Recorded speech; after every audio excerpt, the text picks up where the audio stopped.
Friend, कैसे हैं? आज के इस वीडियो में हम पढ़ेंगे फिजिक्स के चैप्टर 1 से कुछ महत्वपूर्ण ऑब्जेक्टिव जो हमारे बिहार बोर्ड में लड़ने वाली है। 2026 के एग्ज़ाम आप भी दीजिएगा तो कमेंट में बताइए। और इसके साथ हम क्लास शुरू करते हैं। तो पहला क्वेश्चन हमारे स्क्रीन पर इस प्रकार रहेगा कि समतल दर्पण की फोकस दूरी होती है। समतल दर्पण की फोकस दूरी 25 सेंटीमीटर होती है, लेकिन इसमें नहीं है तो क्या हो जाएगा? अनंत। समतल अपना एक बार मतलब कि अपना आँख को देखो बाहर में जाके और देखो कि तुम्हारा आँख कितना दूर तक देखा जा रहा है और एक निश्चित समय बता पाएगा नहीं ना, तो इसका हो जाएगा अनंत। फिर अगला क्वेश्चन हमारे पास स्क्रीन पे रहेगा। उत्तल लेंस कहाँ रखने पर वस्तु सीधा बनेगा? उत्तल लेंस को कहाँ रखने पर वस्तु सीधा बनेगा? उत्तल लेंस को F1 पर रखने पर वस्तु सीधा बनेगा। लेंस की शक्ति से इकाई होती है। लेंस के शक्ति से इकाई होती है डायोप्टर, नहीं मीटर, नहीं सेंटीमीटर, नहीं किलोमीटर। ये डी इसका बिल्कुल राइट आंसर हो जाएगा। फिर अगला आंसर, किस लेंस को अभिसारी लेंस कहा जाता है? उत्तल लेंस को अभिसारी लेंस और अवतल लेंस को अपसारी लेंस कहा जाता है। 5 नंबर का क्वेश्चन है, उत्तल दर्पण का उपयोग वाहनों के साइड मिरर में किया जाता है। उत्तल लेंस द्वारा वस्तु आभासी एवं आकार कहाँ बनता है? आभासी यानी प्रकाशीय केंद्र पर, यानी 6 का बी उत्तर राइट हो जाएगा। सरल सूक्ष्मदर्शी में किसका प्रयोग? ये चैप्टर 2 से पूछा गया और ये 2025 में मतलब कि 2024 में क्वेश्चन पूछा गया था, याद कर लीजिएगा। और सरल सूक्ष्मदर्शी में किसका प्रयोग किया जाता है?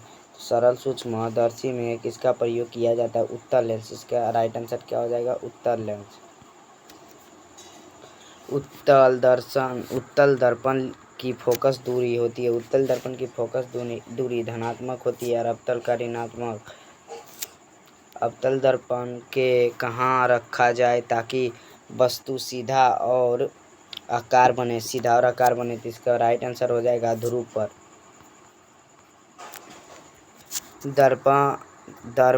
दर्पण के बीम बनता है आभासी। दर्पण के बीम क्या बनेगा? आभासी। प्रकाशीय माध्यम कितनी प्रकार की होती है? एक। प्रकाशीय माध्यम कितनी प्रकार की होती है? तो एक। अवतल दर्पण किस प्रकार की बनती है? केवल वास्तविक, केवल काल्पनिक, वास्तविक, काल्पनिक, इनमें से कोई नहीं। तो इसका राइट आंसर हो जाएगा डी। अवतल दर्पण के कहाँ रखने पर वस्तु समान साइज का बने? फोकस पर रखने पर वस्तु समान साइज का बनता है। जल का अपवर्तनांक कितना होता है? जल का अपवर्तनांक 2.33 होता है। फिर नेक्स्ट क्वेश्चन, क्रांति कोण के लिए अपतन कोण का मान कितना डिग्री होना चाहिए? तो ये पहले वीडियो में भी बता चुके हैं कि 90 डिग्री। इसका राइट आंसर क्या हो जाएगा? 90 डिग्री। फिर क्या कह रहा है? प्रकाश के पीछे लौटने के प्रक्रिया को कहते हैं। प्रकाश के पीछे लौटने के प्रक्रिया को कहते हैं। प्रकाश के पीछे लौटने के प्रक्रिया को क्या कहते हैं? प्रकाश का आवर्तन नहीं, प्रकाश के परावर्तन नहीं, वास्तविक पर नहीं, सीधा पर नहीं। तो इसका राइट आंसर हमारा क्या हो जाएगा? राइट आंसर हमारा हो जाएगा ऑप्शन का सी, बिल्कुल राइट आंसर। प्रकाश के अपवर्तन के कितने नियम होते हैं? सबको पता है कि इसका 2 नियम होते हैं। दाढ़ी बनाने में किसका उपयोग किया जाता है? अवतल दर्पण का उपयोग किया जाता है। संतलन दर्पण द्वारा बना प्रतिबिंब होता है। दर्पण द्वारा बना प्रतिबिंब होता है काल्पनिक। समतलन दर्पण द्वारा बना प्रतिबिंब काल्पनिक।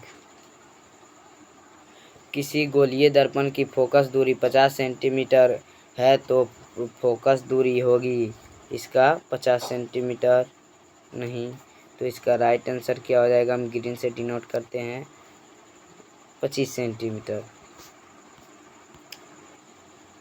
इनमें से कौन दर्पण बनाने के लिए उपयुक्त माना जाता है? मिट्टी दर्पण बनाने के लिए उपयुक्त नहीं मानी जाती है। ऑप्शन का डी बिल्कुल राइट आंसर हो जाएगा।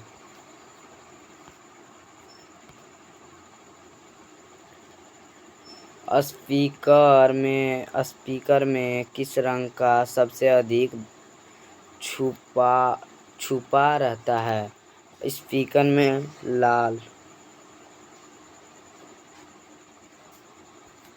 कौन सा इसका उत्तर हो जाएगा? ये प्रश्न का उत्तर क्या होगा, कमेंट में बताइए। लाल। क्या हो जाएगा? लाल। तेलीय कागज पारदर्शी, अपारदर्शी, पारभासी, इनमें से कोई नहीं। पारदर्शी मतलब जो पूरा, थोड़ा अपारदर्शी मतलब कि जो पार नहीं हो रहा। पारदर्शी मतलब थोड़ा बहुत पार हो रहा है, थोड़ा बहुत पार हो रहा है। ऑप्शन का ए। किस दर्पण पर में वस्तु का हमेशा छोटा प्रतिबिंब बनता है? समतल।